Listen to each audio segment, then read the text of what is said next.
ಕರ್ತನಿಗೆ ಸ್ತೋತ್ರವಾಗಲಿ. ಪ್ರೀತಿಯುಳ್ಳ ದೇವಜನರೇ, ನಮ್ಮ ರಕ್ಷಕನಾದ ಯೇಸು ಕ್ರಿಸ್ತನ ನಾಮದಲ್ಲಿ ನಿಮ್ಮೆಲ್ಲರಿಗೂ ಅಭಿನಂದನೆಗಳನ್ನು ಸಲ್ಲಿಸುವುದಾಗಿದ್ದೇನೆ. ದೇವರ ವಾಕ್ಯದಲ್ಲಿ 1 ಕೊರಿಂಥದವರಿಗೆ ಬರೆದ ಪತ್ರಿಕೆಯ 14ನೇ ಅಧ್ಯಾಯದಲ್ಲಿ 20ನೇ ವಚನ ಬಹಳ ಸುಂದರವಾದಂಥ ಸ್ಪಷ್ಟವಾದಂಥ ಒಂದು ಮಾತಿದೆ, ಬಹಳ ಚಂದವಾಗಿದೆ. ಸಹೋದರರೇ, ಬುದ್ಧಿಯ ವಿಷಯದಲ್ಲಿ ಬಾಲಕರಾಗಿರಬೇಡ್ರಿ. ಬುದ್ಧಿಯ ವಿಷಯದಲ್ಲಿ ಬಾಲಕರಾಗಿರಬೇಡ್ರಿ. ಕೆಟ್ಟತನದ ವಿಷಯದಲ್ಲಿ ಶಿಶುಗಳಾಗಿಯೇ ಇದ್ದು ಬುದ್ಧಿಯ ವಿಷಯದಲ್ಲಿ ಪ್ರಾಯಸ್ಥರಾಗಿರಬೇಕು ಎಂದು ಹೇಳ್ತೇನೆ ಎಂಬುದಾಗಿ. ಬುದ್ಧಿ ಬಹಳ ವಿವೇಚನೆ ಮಾಡುವಂಥ ಸಂಗತಿ. ಬುದ್ಧಿ ಮನುಷ್ಯನಿಗೆ ಇರಬೇಕಾದದ್ದು. ಬುದ್ಧಿ ಮನುಷ್ಯನನ್ನ ಜ್ಞಾನ, ವಿವೇಕ, ತಾಳ್ಮೆ, ಸಹನೆ, ಕರುಣೆ, ಪ್ರೀತಿ, ದಯೆ ಮತ್ತು ಮನುಷ್ಯರೊಂದಿಗೆ ವರ್ತಿಸಬೇಕಾದ ಪ್ರತಿಯೊಂದು ರೀತಿ ನೀತಿಗಳನ್ನು ಕಲಿಸಿಕೊಡುವುದೇ ಬುದ್ಧಿ.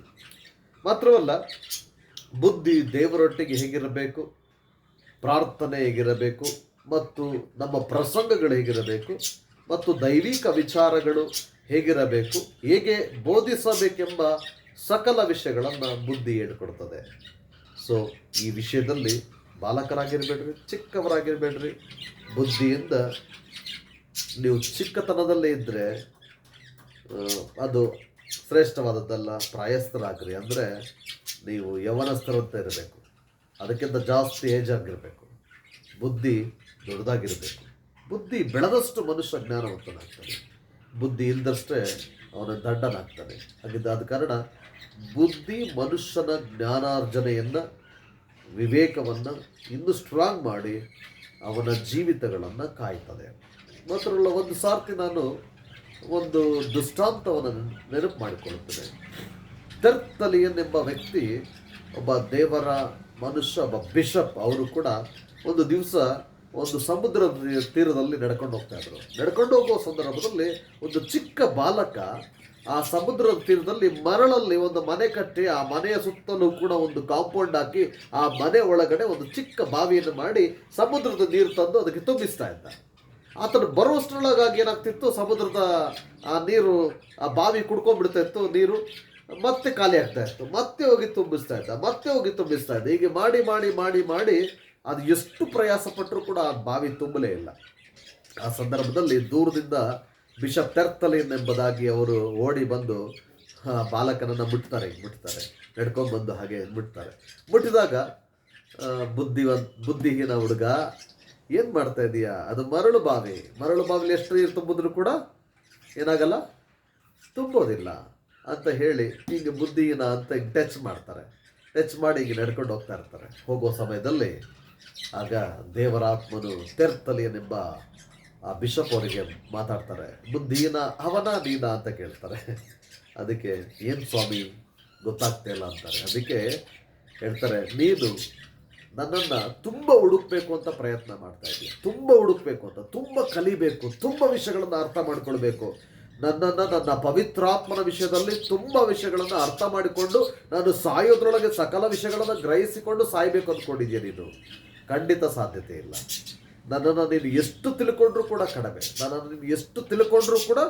ಕಡಿಮೆ. ನಾನು ನಿನಗೆ ಹೊಸದಾಗಿ ಡೈಲಿ ಸಿಗ್ತಾ ಇರ್ತೀನಿ ಹೊರತು, ನನ್ನನ್ನು ನಾನು ಪ್ರಕಟಪಡಿಸ್ಕೊಳ್ತೀನಿ ಹೊರತು, ಬಟ್ ನಿನಗೆ ನಾನು ಕಂಪ್ಲೀಟಾಗಿ ಸಿಗಲ್ಲ. ಬುದ್ಧಿಹೀನ ನೀನು. ಪ್ರತಿದಿನ ಹಗಲು ರಾತ್ರಿ ನೀನು ನನ್ನ ಬಗ್ಗೆ ಓದ್ತಾನೆ ಇದೆಯಾ. ನಾನು ಸಂಪೂರ್ಣವಾಗಿ ದೇವರ ಮಹತ್ವ ತಿಳ್ಕೊಂಡು ಸಾಯಬೇಕು ಅಂದ್ಕೊಂಡಿದ್ಯಾ?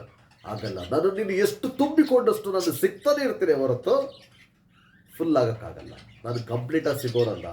ನಾನು ಅಗಮ್ಯನಾದ ದೇವರು, ಅಗಮ್ಯ ಸ್ವರೂಪನೆಂಬುದಾಗಿ ಹೇಳಿದಾಗ ದೇವರ ಮುಂದೆ ಆಗಲೇ ಆ ಮರಳಿನ ಮೇಲೆ ಮೊಣಕಾಲೂರು ಹೇಳ್ತಾನೆ, ದೇವರೇ, ನಾನು ಅಂದ್ಕೊಂಡಿದ್ದೆ ನಾನು ಸಾಯೋದ್ರೊಳಗೆ ದೇವರು ತ್ರಯೇಕತ್ವದ ಬಗ್ಗೆ ಮತ್ತು ಪರಿಶುದ್ಧಾತ್ಮನ ಬಗ್ಗೆ ಸಂಪೂರ್ಣವಾಗಿ ತಿಳ್ಕೊಂಡು ಸಾಯ್ತೀನಿ ಅಂತ ಅಂದ್ಕೊಂಡಿದ್ದೆ. ಖಂಡಿತ ಆಗಲ್ಲ ನನ್ನ ಕೈಯಲ್ಲಿ.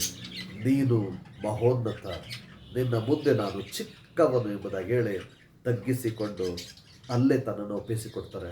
ನಾನು ನಿನ್ನ ಬಗ್ಗೆ ಪೂರ್ಣವಾಗಿ ತಿಳ್ಕೊಳ್ತೀನಿ ಅಂತ ಅಂದುಕೊಂಡಿದ್ದ ಭಾವನೆಗೆ, ಆ ಅಹಮ್ಮಿಗೆ ನಾನು ಕ್ಷಮೆ ಕೇಳ್ತೀನಿ ಅಂತ ಹೇಳಿ ದೇವರ ಮುಂದೆ ಕ್ಷಮೆ ಕೇಳಿ ತನ್ನನ್ನು ಒಪ್ಪಿಸಿಕೊಡ್ತಾನೆ. ಹೌದು ಪ್ರಿಯ ಸ್ನೇಹಿತರೆ, ಬುದ್ಧಿ ಅನ್ನೋದು ದೇವರ ಬಳಿಗೆ ನಮ್ಮನ್ನು ನಡೆಸುತ್ತೆ. ಆದರೆ ಅತಿಯಾದ ಬುದ್ಧಿ ಮನುಷ್ಯನನ್ನು ಹಾಳು ಮಾಡುತ್ತೆ. ನಾನು ತುಂಬ ಜ್ಞಾನಿ, ನಾನು ತುಂಬ ವಿವೇಕವಾದಿ, ನಾನು ವಿಚಾರವಾದಿ, ನಾನು ಬೈಬಲ್ ತುಂಬ ಅರ್ದು ಕುಡ್ದಿದ್ದೇನೆ ಅಂದ್ಕೊಳ್ತಾರಲ್ಲ, ಅವ್ರು ಯಾರು ಬುದ್ಧಿವಂತರಾಗಲ್ಲ.